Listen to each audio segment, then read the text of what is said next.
The Red Sox unfortunately could not win their fifth series in a row after they dropped their finale against the Orioles on Monday by a score of 10-0. Welcome to the Locked On Red Sox podcast. Thank you for making Locked On Red Sox your first listen of every day. I am your host, NESN's Lauren Campbell. Jake Ignazuski, Massachusetts Pirates team insider, will be back with us tomorrow for tomorrow's episode when we wrap up the first game against the Reds.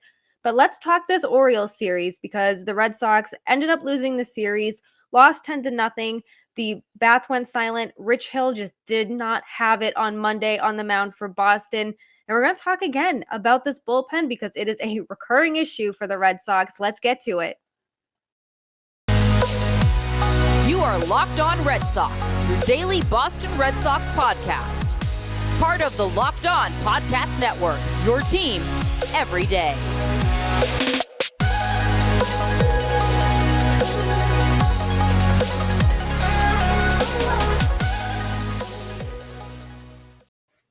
So that 10-0 loss on Monday night was the Red Sox worst loss in a shutout since April 23rd, 2013 against the Oakland Athletics. We all know what happened in that 2013 season, what happened at the end. They obviously won the World Series. We're not going to jump ahead and kind of come to that kind of conclusion right now, but just something to keep in the back of your mind. But the series loss continued the Red Sox streak of not being able to win series against AL East opponents. They have yet to win a series against the Rays, the Yankees, the Orioles, and the Blue Jays. And it's definitely a little bit concerning, I would say, because you need to win not just games against your AL East opponents, but you need to win these series. Yes, the Red Sox are climbing out of a hole that they dug themselves very deep into to try to get back into the AL East race with the expanded postseason. They'll probably get in, but right now you're looking at an ugly loss to the Orioles. You can't really put it on just pitching and just offense. The offense obviously couldn't do anything. They didn't get any runs. They only put up 4 hits. And then the pitching just wasn't all that good either. So Rich Hill was on the mound. He went 4 innings, gave up 7 hits, 6 earned runs, 2 walks, and 5 strikeouts. And Alex Cora did not believe he was tipping his pitches. Maybe that came up pretty quick because the Orioles were just all over Rich Hill. They were taking advantage of him and putting up 6 earned runs on him. You obviously are doing something right, and 7 hits. But Alex Cora, no, Rich Hill was not tipping his pitches. He thought it was more about command, particularly his fastball. And Rich Hill spent a lot of time in the middle of the plate on Monday night. He hung a lot of curveballs. He just did not have it. And he looked good after coming off the COVID list. He had COVID and had to deal with that. He looked pretty good the start after. He looked good before going on the COVID list. So certainly not fun to watch him kind of struggle and not have what he had a start or two ago even. But maybe that comes with age. Maybe that just comes with not having your best stuff one night. It happens. But the offense also was not good. Trevor Story was the only member of the Red Sox to get on base 2 times. One was via a walk. So love to see the plate patience 100%. But you're obviously not going to win when you don't put men on base, when you can't hit with men on base. We have been through this conversation 100 million times, I feel like. And the Orioles are a team the Red Sox 100% should be beating 99% of the time. And it's just not happening. However, we saw glimpses of the offense do really well. We saw glimpses of the pitching do really well over the weekend. It just did not happen on Monday. Nothing happened on Monday. And it was so bad to the point where the game was out of reach, where Alex Cora removed Rafael Devers and Xander Bogaerts from the game. 100% nothing to be concerned about. Alex Cora said that they'll do this so that they're ready for the next series. You don't want to risk any injury. Neither of them are hurt. They're going to be ready tonight against the Cincinnati Reds. So 100% nothing to worry about. All good on that front, which I guess is some good news. But overall, a very uninspiring loss from the Red Sox on Monday. Not what you want to see when you're going into a game against the Cincinnati Reds, who also are not a very good team this season. They had 3 or 5 wins in the beginning of May, and they've had a small turnaround, but they're still not a good team. And this is a quick 2-game series that the Red Sox should realistically, on paper, they should win this series. Now, will they win this series? That's a whole nother question, a whole nother story, a whole nother Locked On Red Sox episode. But overall, it's disappointing because I was really hoping the Red Sox would win this series against the Orioles. I was hoping the Red Sox could maybe get something going. The Orioles are a good team to get something going against. And the Red Sox maybe looked like they were going to do that. You saw them put up 16 runs. You saw the offense just really start to click. We had a home run party on Sunday that was so much fun to watch. And just complete opposite Monday. The bats were so silent. The pitching, just like I said, was not good, was not up to par. And we're going to continue talking about the pitching and, in particular, this bullpen because, of course, we are. We'll get into Matt Barnes. We'll get into a column from the Boston Globe's Alex Spear about the bullpen that made some really good points about what could happen with this bullpen, who is reliable out of that. We'll get into that in the second segment of Locked On Red Sox. But first, I want to tell you about BetOnline because our partners at BetOnline continue to be the #1 source for all of your betting needs and sports info. Find all the latest odds, news, and sports developments, including this year's basketball playoffs, which the Boston Celtics will take on the Golden State Warriors, the final we've been wanting for years, Major League Baseball scores, fights, and even next season's NFL futures. BetOnline is your continued source for all your sporting wagering information, from live betting to playoffs, esports, and more. Head to the website today or use your mobile device to learn more about the trends and the action. That's BetOnline, where the game starts. Thank you for making Locked On Red Sox your first listen. And now for your next listen, check out the Locked On Now podcast. Recaps of MLB games with analysis from our local experts taking fans through the season like no other network. It's free and available wherever you get your podcasts. So we knew going into this season that the Red Sox bullpen was going to be an area of concern. Chaim Bloom did not bring in substantial help. He brought back Hansel Robles, and Matt Strahm was also in there. Matt Strahm has been reliable. We'll get into him in just a minute. But you look at this bullpen. There's not many people, if anyone, you can trust out of that bullpen. Maybe Tanner Houck the last few, ever since he changed his grip on one of his pitches. He's been pretty good out of the bullpen. You want to continue to see that consistency. You don't want to put all your eggs in one basket on him just yet. But part of the bullpen's issue has been Matt Barnes. And we've talked about Matt Barnes. He has not been the same since the first half of the 2021 season when he was really, really good. And he just hasn't been able to find his stuff and figure out what the stuff he had last year. It has not been something he's been able to pick back up. And we saw him struggle once again on Monday. He had 2 base hits. He gave up 2 base hits, gave up a 3-run home run to Anthony Santander, gave up exit velocities of 104.6, 99.9, 97.6, 96.7, and 95.9 miles per hour in his 1 inning of work. Those were provided by StatCast. He is such an interesting figure here because it's very unclear what happened. I certainly don't think he's as bad as what he has shown lately. I don't think he was as dominant as 2021. I think there is a happy medium. I feel like there has to be a happy medium. He's not this bad.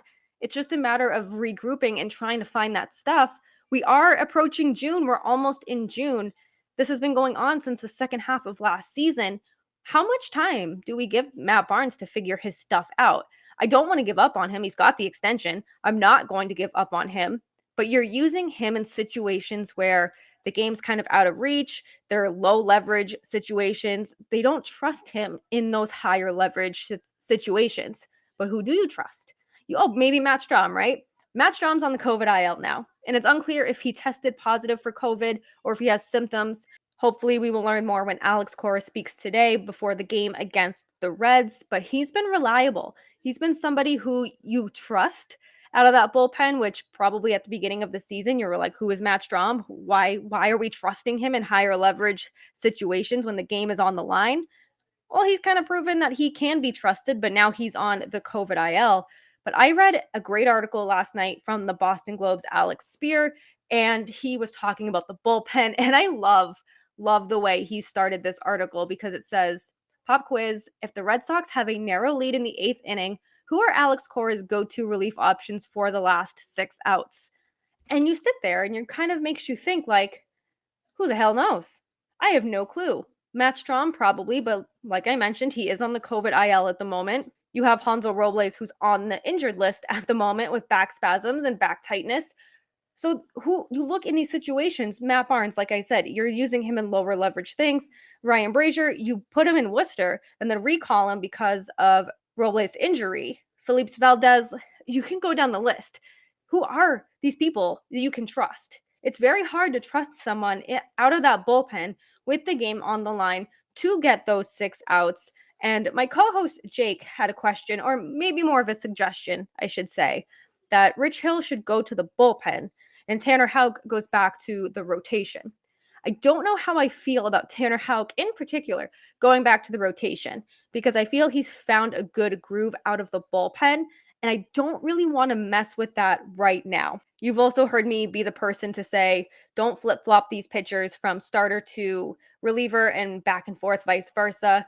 But maybe Rich Hill should go to the bullpen. Maybe he can give you an inning or two, maybe 3 of solid work. I don't know. This bullpen continues to be the Achilles heel of this Red Sox team. And I feel like it's going to be up until the trade deadline.